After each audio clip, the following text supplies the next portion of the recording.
Hello, everyone. I'm Lauren Hubele, and I get to do my favorite job of that I get a chance to do twice a month is interview my favorite astrologer, Jyoti Wind. Jyoti, I'm excited what we have to talk about today. Mars is always a favorite topic of mine, so tell us what we're going to dive into. Okay, thank you, Lauren. We're going to look at Mars retrograde, and then we'll look at Neptune's going direct soon, and we'll look at the full moon and Mercury direct. So that's our agenda for today. Okay, great. Well, this Mars retrograde's happening right away. So, It is. It's happening tomorrow at 4:33 p.m. Mountain Standard Time.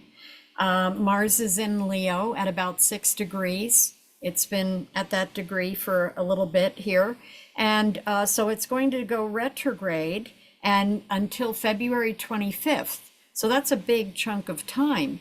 And so Mars is our energy, how we express, how we feel our energy. Are we lethargic? Are we energetic? I mean, what is really stoking our energy, and what is kind of disinterested and laying it flat. And so Mars is in Leo, so there's enthusiasm, there's a sense of moving forward, and boom, it goes retrograde and says, yeah, maybe step back and just take a minute and think about where you think you're going and what kind of energy you want to manifest, because Mars is the birther, Mars is the manifester. And so, what is it you're planning? What is it, the best laid plans of mice and men, that kind of thing? And what is it, where is it you think you're going with this idea that you have, and how to manifest it? So it might be a time of really rethinking things. oh, Jyoti, this is so fascinating. So when we move into this retrograde cycle, when we're doing it with Mercury, this is about how we think, right? With Mars, it sounds like what I'm hearing from you, this is how we move forward in the world. It's how we move forward in the world, and it's also, what is the vision? What is the dream? What is it you want to manifest in your life? And it doesn't have to be like a lifetime dream. It can be something that you're kind of working on, planning for, and trying to figure out, how this next phase can look.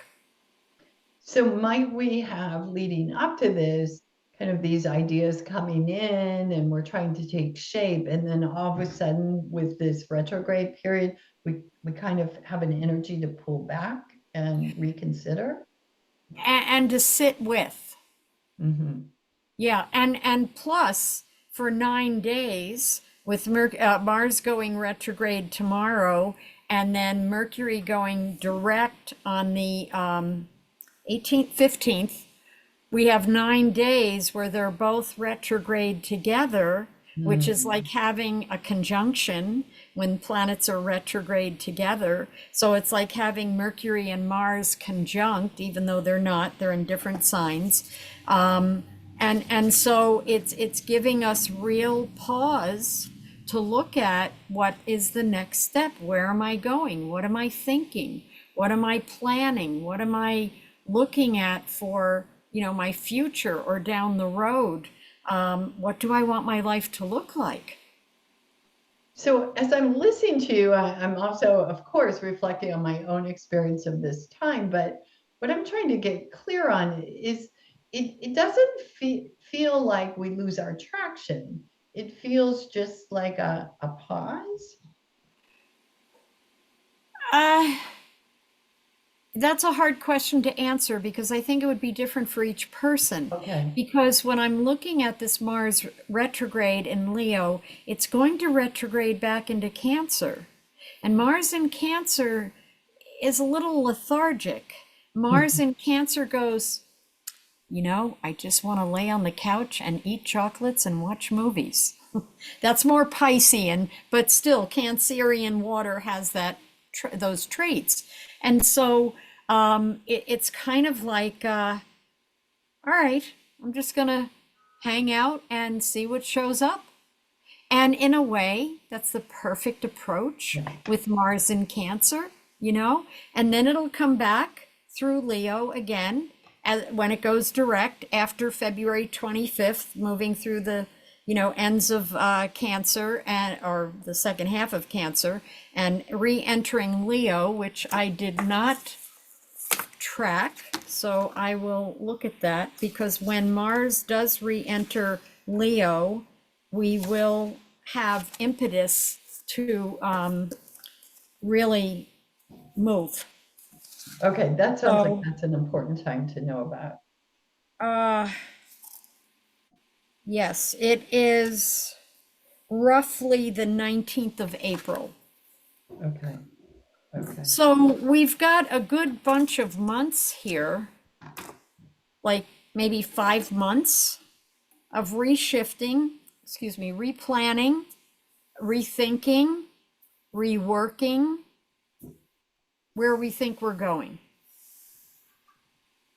And obviously, this isn't just on a personal level, this is on a collective level as well. It is a collective level because in that time frame, which we'll talk about the next time, Mars is going to oppose Pluto, which it did back in, I think it was early November, just before the election. Right. Mars is going to oppose Pluto at least once and then twice, the third time actually in the spring. Yeah, there's a lot of transformative possibilities going on here collectively and personally. Hmm. Okay, just so I want to make sure I've got this right. So Mars is retrograde the 6th of December through the 25th of February. And Yes, that time it's in Leo. And yes. and then after the 25th, it moves into Cancer. Wait a minute. I want to make sure. I want to make sure about that because no, it will have already entered Cancer in its retrograde motion. Okay. It enters Cancer while it's retrograde on the 7th of January. Okay. Okay, so it's going back through Leo, the 6 degrees of Leo, moving slowly. Then it hits going back into Cancer from the 6th of January till whatever I just said that date was, April 19th. 19th. Yes, Right. it'll still be in Cancer. It re-enters Leo. It catches up to where it's retrograding at tomorrow on May 2nd and then moves into new territory. That's its whole cycle. Right. Okay. Okay. And so it's uh we're in, I mean, this happens every, I mean, Mars comes back to where it was. Its cycle, let's say, Mars's cycle is 2.5 years. So every 2.5 years, it does something. Not necessarily retrograde. It's just wherever it is today, 2.5 years down the road, roughly, it's going to be in Leo again. Might not retrograde, but Mars is just such a mover and a shaker, and with it going back into Cancer, it's like, I'm gonna bake. I'm gonna go back into the, sourdough bread routine from, the pandemic. I'm gonna maybe renovate my house, a room in my house or something. It's home, it's family, and it's not real energized. So it's looking at, what's important to you around family. Yeah, it might what comes up is how interesting this timing is because we've had a lot of challenges in families with the election and with Yes. and so it feels like an opportunity to rethink what's really important to us. Are our beliefs more important than our family members or the other way around? Yes. Yes. And also, I mean, yeah. Well, everybody has to come to their own decision with that and their own choice with Yeah, that, you know? yeah. Um, yeah, yeah. And So it's there's a lot going difficult. on in here, but Oh yeah, yeah, I think folks listening, there's a lot going on, and I was in a session with a family constellation therapist where she brought that up, in our hierarchy, what is more important, right? yeah, Our theological beliefs or right. our connection with our family members, and we're being pushed to choose. Yeah. You Yeah. know, there's an old expression and it says, badly paraphrased here, but something like, rarely are members of the same family born under the same roof. You know, a lot of times you find your kindred soul family and your friends, as you go out into the world and, do your thing. And, but yet there's that blood connection and there's that desire perhaps to, bring them along or to save them if you're into saving people. So it's interesting how, different factions of our lives call out different parts of us, and how do we respond? Can we be kind? For me, that's important. Can we be kind? Yes. So, yeah. Yeah, I love that, Jyoti. Actually, that's the overriding theme, that if we can hold that true. When I heard the Dalai Lama say kindness is my religion, I thought, oh, I'm onto something here, because all of a sudden, out of nowhere, a bunch of years ago, it was, I need to be kind. I just need to be kind. It doesn't matter what else is happening or what else is going on. I just need to practice kindness. Yeah. Yeah, it is a Okay. practice. Okay, so Neptune is going direct at 4:43 p.m. on December 7th, which is Saturday, I think. And it's, uh, Neptune's been retrograde for months and it's going direct and it's giving us, perhaps in the midst of all of this, clarity. Who knew?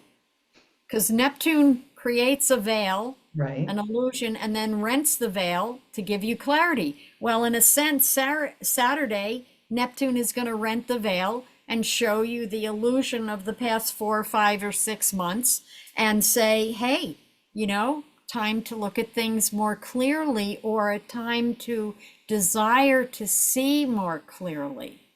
Mm.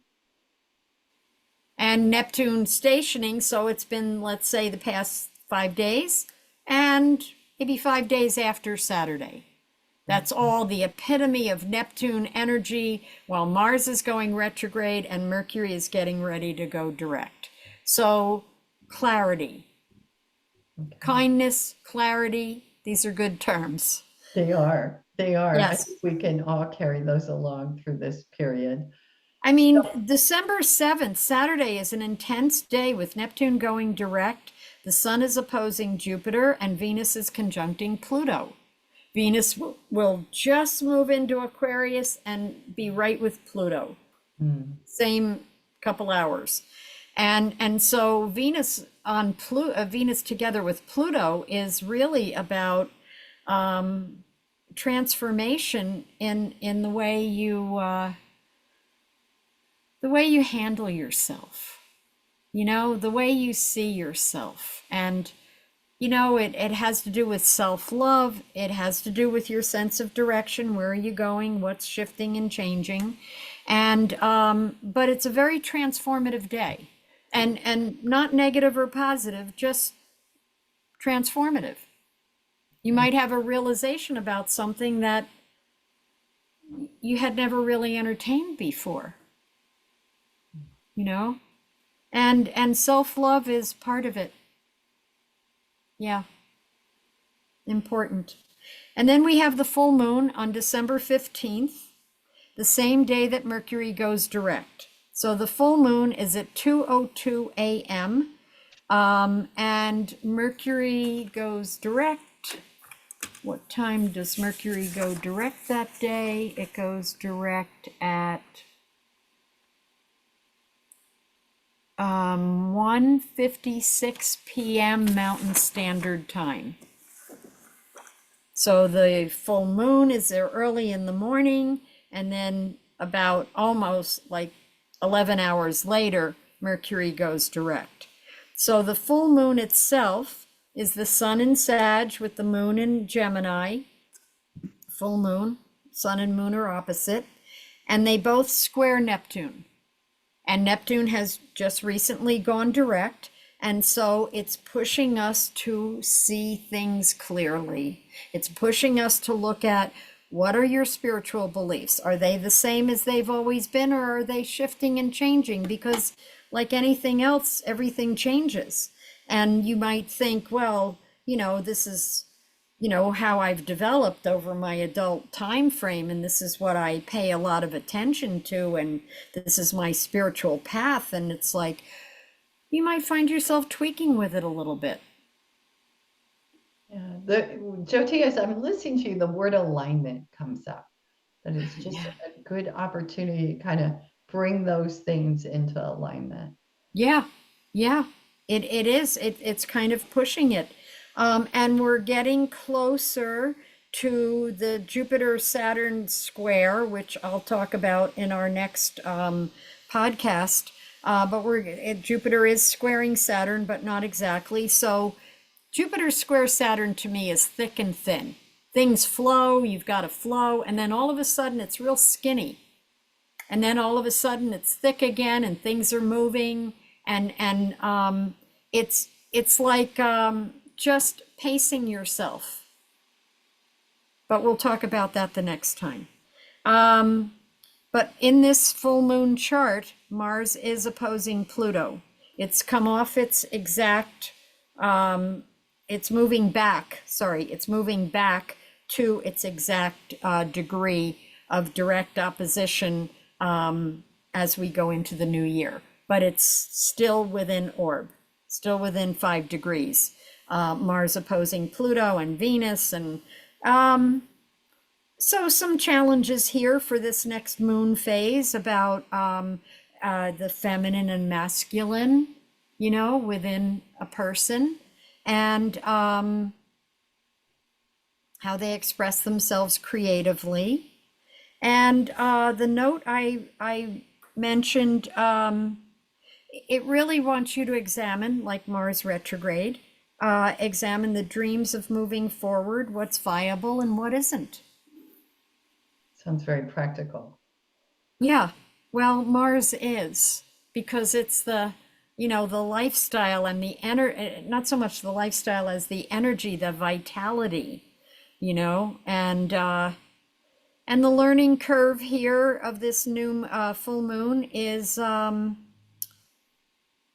really about being willing to look at the new, being willing to look at what's coming in that's new and different, and perhaps not exactly the way things have been, because things are shifting, and we need to look at what's coming or what's next, or what is falling away, and what do we want to fill that. Because there's a lot of people where things are falling away, and those stories might not make the mainstream news, but they're definitely happening. They're definitely happening to the people I talk to and the people I interact with. And what was there is no longer there. So when you say that, you mean what was there for them in offering them support, or how they live? Absolutely. All of it. Yeah. All of it. To greater or lesser degree, Sure. and might look different for each person, Yeah. Yeah. and so one needs to make room with that sun moon opposition squaring Neptune, that T cross. One needs to make room for grief. Oh. One needs to make room for grief, because there's in moving away sometimes, sometimes there's emotional attachments from moving away from the way things have always been. And so there's a grieving that happens, even if the person doesn't realize they're just, pissy, or they're just irritable or frustrated or don't know what's coming and don't want to deal with it. They're tired of it. But a lot of times that's the grief of what's Yeah. being let go of and they're moving away from, and they don't maybe call it grief. Hmm. Hmm. Yeah. Jyoti, this is a lot. There's a lot It to is a unpack lot. in It this. December is packed. Yeah. Yeah. December is really packed, and I didn't really see the extent of December's volume of different energies.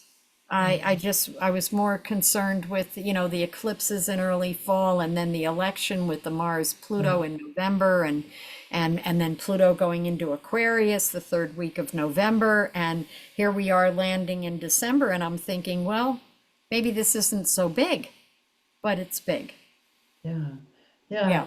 And having listened and engaged with you with this, it feels like one of these episodes that listening to it at least a second time may be helpful. I know I'm going to go back and re-listen. Well, it's funny. There's times I go back and listen too, because it's like, what did I say about that?